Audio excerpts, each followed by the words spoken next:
எந்த அன்பின் இயேசுதேவா தம்மை ஈந்தவரே, உந்தனின் அன்பதையே என்றும் நான் மறவேன்.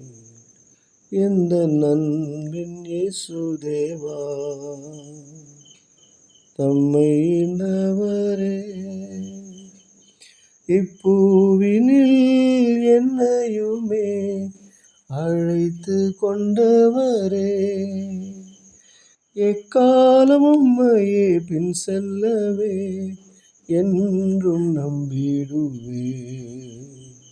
எந்த அன்பின் இயேசுதேவா தம்மை ஈந்தவரே, உந்தனின் அன்பதையே என்றும் நான் மறவேன்.